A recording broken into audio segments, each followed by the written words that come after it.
Mission Impossible Dead Reckoning is already a #1 box office hit, so congratulations to Tom Cruise and the cast and crew. In this video, I will be discussing some hits and misses from this movie in my opinion. If you guys have not watched the movie, make sure to click off of this video because I will be discussing some spoilers. And without further ado, let's get into the video.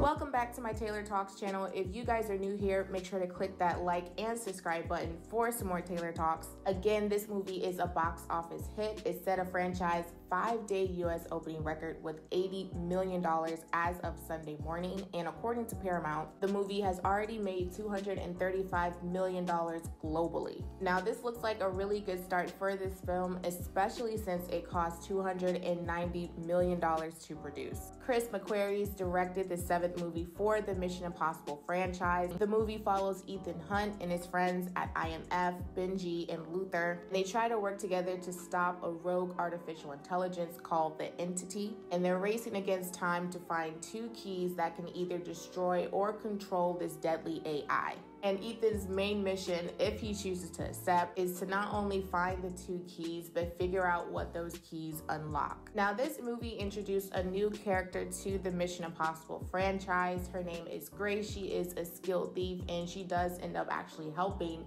the IMF team find the 2 keys. She's played by Hayley Atwell, and Ilsa is also an important part of this movie, and she is played by Rebecca Ferguson. Now, as far as what worked well in this movie, I thought it was interesting how the main villain wasn't a person and that the main villain was AI, or the Entity as they named it in the movie. The franchise definitely keeps up with the times.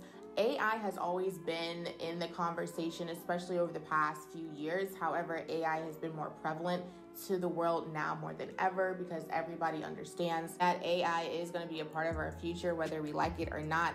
So I love how they put that aspect of the real world in this movie, that they thought of this plot years and years ago, because of course it takes years to even put together a movie, put together a script, and this is still front and center for today. This is also part 1 for the movie, so the Entity will be a part of the 2nd movie as well. I'm excited to see where they're going to take this AI direction to. What I also liked about this movie too is that it seemed like we kind of got a better understanding of both Luther's and Benji's strengths when it comes to being a part of this team. There is one point in the movie where Luther and Benji were kind of going back and forth, or it seemed like they were going back and forth about who was the better coder. I love how they put that in there because it shows that even though all 3 of them are part of their own team, each and every one of them has their own individuality and contribute to the team in their own different ways. Things like the front man, Luther is the behind the scene coder, and Benji's there to make sure that if anything goes wrong with Ethan, he's always there to help correct. And together they make a strong team. Another piece that I loved about the movie is that they stayed true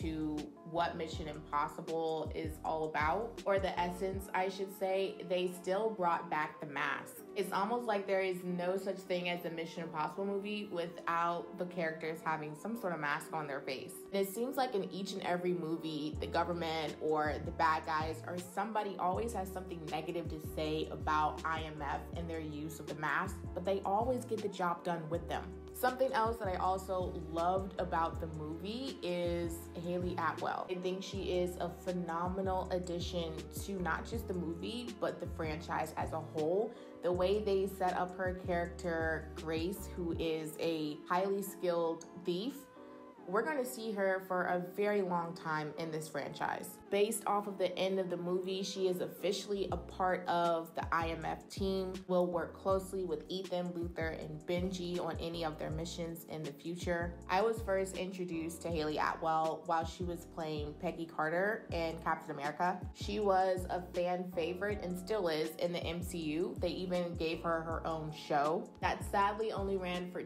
2 seasons. Agent Carter, it was such a good show. Needless to say, I think Hayley Atwell is an amazing actress and a perfect casting choice, and I loved her storyline in the movie, from thief to IMF.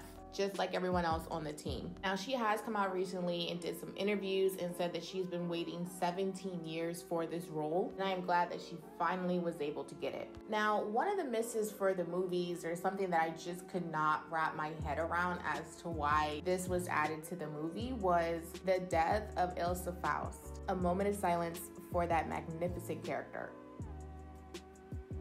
So before going into the movie, I honestly would not have expected that they would kill off her character. However, I did like how they gave us a heads up. We knew that she was gonna get killed off a few scenes before it actually happened, and when it did, it felt like a sucker punch to the gut or a knife to the heart. I know too soon, but her character was a fan favorite as well. I mean, she's been in multiple of these Mission Impossible movies. Her role was just as important as anyone else's. She was such a value add character, and to see her become killed off in this movie kind of gives me a question mark as to how this decision was even made. Now, USA Today did ask the director McQuarrie about this death, and he said, and I quote, "Ilsa's death was a really tough decision, but it was one we knew we had to make for the movie to have high stakes and for the movie to remain mission. Mission is primarily Ethan's journey, and there is the continuum that the people closest to him, he tends to lose them. It was a really tricky conversation for us to have, and we knew that there could be some reactions to that, but we also knew this is the reality of the world that's been created over 7 movies.